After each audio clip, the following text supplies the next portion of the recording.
ಭಯಂಕರವಾದ ತಪಸ್ಸನ್ನ ಮಾಡಿದ್ನಂತೆ. ಎಂಥ ತಪಸ್ಸು ಅಂದ್ರೆ ಇಲ್ಲಿವರೆಗೆ ಮಾಡಿಲ್ಲ, ಮುಂದೆ ಮಾಡ್ಲಿಕ್ಕೆ ಸಾಧ್ಯ ಇಲ್ಲ. ಅಂತ ಘನಘೋರವಾದ ತಪಸ್ಸನ್ನ ಮಾಡಿದ.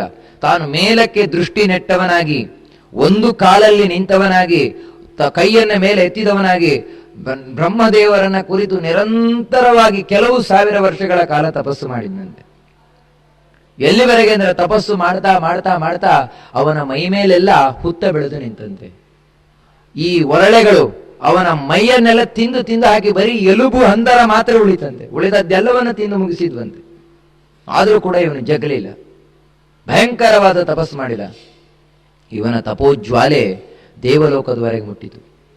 ಆ ಎಲ್ಲ ದೇವತೆಗಳು ಕೂಡ ತಾವು ಹೋಗಿ ಚತುರ್ಮುಖ ಬ್ರಹ್ಮನ ಬಳಿ ಪ್ರಾರ್ಥನೆಯನ್ನು ಮಾಡಿಕೊಂಡ್ರು. ಏ ಚತುರ್ಮುಖ ಬ್ರಹ್ಮ, ಇವನ ತಪೋಜ್ವಾಲೆಯನ್ನು ಸಹಿಸ್ಲಿಕ್ಕೆ ನಮಗಾಗ್ತಾ ಇಲ್ಲ, ಯಾವ ರೀತಿಯಿಂದಲಾದರೂ ನೀನು ಅವನ ಆ ತಪಸ್ಸನ್ನ ಕೊನೆಗಾಣಿಸು ಅಂತ. ಚತುರ್ಮುಖ ಬ್ರಹ್ಮ ತಾನು ಸತ್ಯಲೋಕವನ್ನ ಬಿಟ್ಟು ಬಂದ ಅವನ ಬಳಿಗೆ.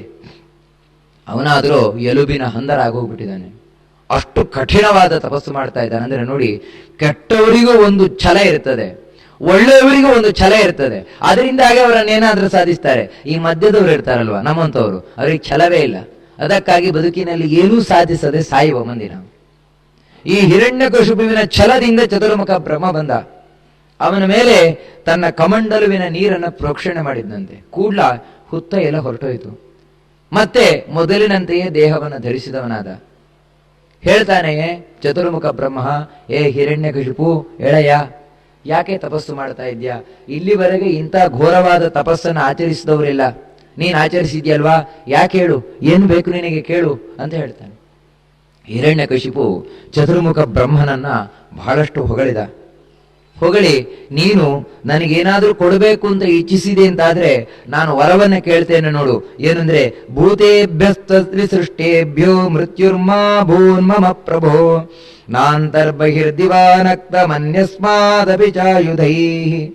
ಹೇ ಚತುರ್ಮುಖ ಬ್ರಹ್ಮದೇವರೇ, ನಿಮ್ಮಿಂದ ನಿರ್ಮಿಸಲ್ಪಟ್ಟಿರುವಂತಹ ಯಾವ ಯಾವ ಜಂತುಗಳಿದೆ ಅದ್ಯಾವುದರಿಂದಲೂ ನನಗೆ ಮರಣ ಬರಬಾರದು. ಹಗಲು ಮರಣ ಬರಬಾರದು, ರಾತ್ರಿ ಮರಣ ಬರಬಾರದು, ಒಳಗೆ ಮರಣ ಬರಬಾರದು, ಹೊರಗೆ ಮರಣ ಬರಬಾರದು, ಯಾವ ಆಯುಧಗಳಿಂದ ಮರಣ ಬರಬಾರದು, ಭೂಮಿಯಲ್ಲಿ ಮರಣ ಬರಬಾರದು, ಆಕಾಶದಲ್ಲಿ ಮರಣ ಬರಬಾರದು. ನರೈಹಿ ನ ಮೃಗೈರಪಿ, ಮನುಷ್ಯರಿಂದ ಸಾವು ಬರಬಾರದು, ಪ್ರಾಣಿಗಳಿಂದ ಸಾವು ಬರಬಾರದು. ಯಾವುದೇ ಪ್ರಾಣ ಇರುವ ಪ್ರಾಣ ಇಲ್ಲದೆ ಇರುವ, ಅಲ್ಲ ಎಲ್ಲ ಕೇಳಿ ಆಯ್ತಲ್ವ. ಆದ್ರೂ ಮತ್ತೆ ಮತ್ತೆ ಪ್ರಾಣ ಇರುವ ಪ್ರಾಣ ಇಲ್ಲದಿರುವ ಯಾವ ವಸ್ತುವಿನಿಂದಲೂ ನನಗೆ ಮರಣ ಬರಬಾರದು. ಅಷ್ಟು ಮಾತ್ರ ಅಲ್ಲ, ಅಪ್ರತಿದ್ವಂದ್ವತಾ ಯುದ್ಧೆ, ಯುದ್ಧದಲ್ಲಿ ನನಗೆ ಎದುರು ನಿಲ್ಲುವವರೇ ಇಲ್ಲ, ಆ ರೀತಿ ಆಗ್ಬೇಕು. ಏಕಪತ್ಯಂ ಚ ದೇಹಿನಾಂ, ಎಲ್ಲರಿಗೂ ನಾನೊಬ್ನೇ ಸಾಮ್ರಾಟ್ ಆಗಬೇಕು, ನನಗಿಂತ ದೊಡ್ಡ ದೇವರೇ ಇಲ್ಲ, ಆ ರೀತಿ ಆಗ್ಬೇಕು. ಸರ್ವೇಷಾಂ ಲೋಕಪಾಲಾನಾಂ ಮಹಿಮಾನಂ ತಥಾತ್ಮನಃ, ಸಮಸ್ತ ಲೋಕಪಾಲರಿದ್ದಾರೆ, ಅವರ ಸಾಮರ್ಥ್ಯ ನನಗೆ ಬರಬೇಕು, ಅವರ ತಪಸ್ಸು ಯೋಗ ಪ್ರಭಾವ ಎಲ್ಲ ನನಗೆ ಬರಬೇಕು. ಇಷ್ಟೆಲ್ಲ ವರವನ್ನು ಕೇಳಿದ. ಚತುರ್ಮುಖ ಬ್ರಹ್ಮದೇವರು ನಕ್ಕು ಹೇಳಿದ್ರಂತೆ, ನೋಡಯ್ಯ, ಇಲ್ಲಿವರೆಗೆ ಇಂಥ ವರವನ್ನು ಕೇಳಿದವರು ಯಾರೂ ಇಲ್ಲ ಅಂದ. ನೀನೇ ಪ್ರಥಮ ಬಾರಿಗೆ ಕೇಳ್ತಾ ಇದ್ಯಾ? ಈ ರೀತಿಯೆಲ್ಲ ಯಾರು ಕೇಳಿದವರು ಇಲ್ಲ ವರವನ್ನ. ಆದರೂ ನಿನ್ನ ತಪಸ್ಸಿಗೆ ಮೆಚ್ಚಿದ್ದೇನೆ, ವರವನ್ನ ಕೊಡಬೇಕು ಅಂತ ಹೇಳಿದ್ದೇನೆ, ಕೊಡ್ತೇನೆ ಅಂತ ಹೇಳಿದ್ದೇನೆ, ಅದರಿಂದಾಗಿ ನಿನಗೆ ವರ ಕೊಡ್ತಾ ಇದ್ದೇನೆ, ತಥಾಸ್ತು ಅಂತ ಹೇಳಿದ. ಯಾವಾಗ ವರ ಸಿಕ್ಕಿತು, ವರ ಸಿಕ್ಕಿದ ಕೂಡಲೇ ಹಿರಣ್ಯಕಶಿಪು ದರ್ಪಿತನಾದ, ಮಹಾದರ್ಪವುಳ್ಳವನಾದ. ಮೊದಲು ಮಾಡಿದ್ದೆ ವಿಷ್ಣುವಿನಲ್ಲಿ ದ್ವೇಷ, ಇನ್ನು ನಾನು ಬಿಡಬಾರದು ಅಂತ ಹೇಳಿ ತಾನು ದೇವತೆಗಳ ಮೇಲೆ ದಂಡೆತ್ತಿ ಹೋದ. ದೇವತೆಗಳನ್ನೆಲ್ಲ ಸೋಲಿಸಿದ. 3 ಲೋಕದ ಆಧಿಪತ್ಯವನ್ನ ತಾನೇ ವಹಿಸಿಕೊಂಡ. ನಾನೇ ದೊಡ್ಡ ದೇವರು, ನನ್ನನ್ನ ಬಿಟ್ಟು ಇನ್ನೊಬ್ಬ ದೇವರೇ ಇಲ್ಲ ಅಂತ ಡಂಗುರವನ್ನ ಸಾಡಿಸಿದ.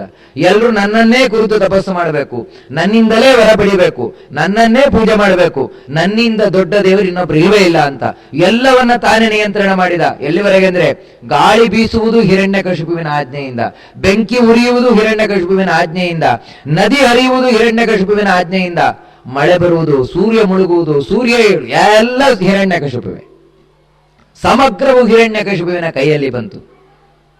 ಇಷ್ಟಾಗುವಾಗ ಹಿರಣ್ಯಕಶಿಪುವಿನ ಮಗ ಪ್ರಹ್ಲಾದ, ಆ